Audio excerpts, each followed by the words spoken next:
Finally हम लोग पहुंच चुके हैं अड्डे पे, जहां पास हम लोगों को आना था। यहां की बहुत सारी मान्यताएं हैं। कोशिश करते हैं धीरे धीरे उतरने की।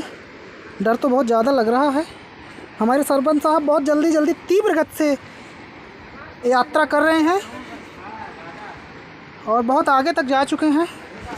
चलिए उन्हीं से कुछ पूछते हैं कि यहाँ के बारे में इतिहास क्या है, क्योंकि हमें तो ज़्यादा जानकारी नहीं, पर उन्हें है यहाँ पास की जानकारी और वो हमें कुछ बता रहे थे यहाँ के इतिहास के बारे में। तो चलिए जानने की कोशिश करते हैं, अगर पहुँच जाएंगे तो। और बहुत डर लगता है यहाँ पास आके। ये देखिए, ये इसी जगह में था रोशन, ये रखी हुई थी इस पार से उस पार जाने के लिए रास्ता। तो चलिए जानते हैं सरपंच साहब से कुछ क्या बता रहे हैं। थोड़ा पास चलते हैं। यहाँ की कहते हैं कि पहले यहाँ पास, हाँ बताइए। लकड़ी रखी हुई थी जी, उसी लकड़ी से इस पार से उस पार आते जाते थे। जी, पुल थी एक हिसाब से। जी जी। बांदर पुल, इसमें केवल बांदर रूपी इंसान ही प्रवेश कर सकता था। नहीं तो गिरने उड़ने का डर नहीं रहता था यहाँ पास? तो रहता था, लेकिन जान को जोखिम में डाल के अपन पार होते थे। अगले साल हम हुए थे, इस बार कतिपय कारणों से कोई व्यक्ति लकड़ी ले गया है। तो इसका इतिहास तो बहुत पुराना है। क्या कभी ऐसा कभी सुनने में आया है कि यहाँ कभी कोई हादसा भी हुआ हो? हादसा हुआ, एक आध बार हुआ है हादसा। पर हादसा होने के वहाँ बाद भैया भी लोग बच बता, नहीं पाते, लोग बच नहीं पाते। अच्छा, यहाँ पास बचने का फिर कोई संभावना नहीं है? अच्छा, नागलोक में प्रवेश हो जाते हैं। अच्छा, यहाँ पास की कितनी गहराई होगी लगभग? बहुत ज़्यादा, लगभग मान के चलिए कि 1000 फीट।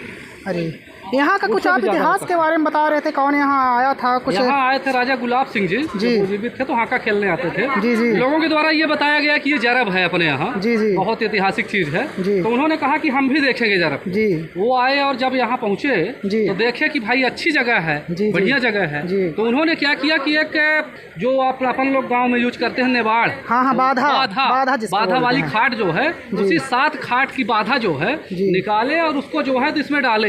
उसके बाद कोई था नहीं पाए। तो लोगों का कहना यह है पौराणिक कथाओं के मुताबिक कि वो खुद कूद गए थे और फिर तीसरे दिन आए इस कुंड में, इसी जरब कुंड में। जी जी। आए और इसके बाद तीसरे दिन वापस आए थे और उन्होंने बताया था कि वहाँ अलग अलग से देश है, अलग से लोग बसा हुआ है। क्योंकि वो राजा थे, देवांशिक थे, तो वो वापस आ गए। फिर उसके बाद इसमें किसी ने घुसने का प्रयास? उसके बाद किसी ने घुसने का प्रयास नहीं किया। इतना किसी में साहस नहीं था कि वो इसके अंदर किसी ने नहीं गया। क्या विज्ञान ने भी यहाँ कभी कुछ प्रयास किया कि विज्ञान ने प्रयास किया, लेकिन असफल रहा। विज्ञान के द्वारा कई सारे प्रयास किए गए, लेकिन उनके द्वारा भी कोई सफलता नहीं पाई गई। क्योंकि यहाँ का ऐसा परिदृश्य है कि जो विज्ञान से बढ़ के है। कहने का मतलब है कि यहाँ के प्रकृति से छेड़छाड़ी नहीं की जा सकती। या जो करता है वो फिर करने लायक नहीं रहता। बिल्कुल। यहाँ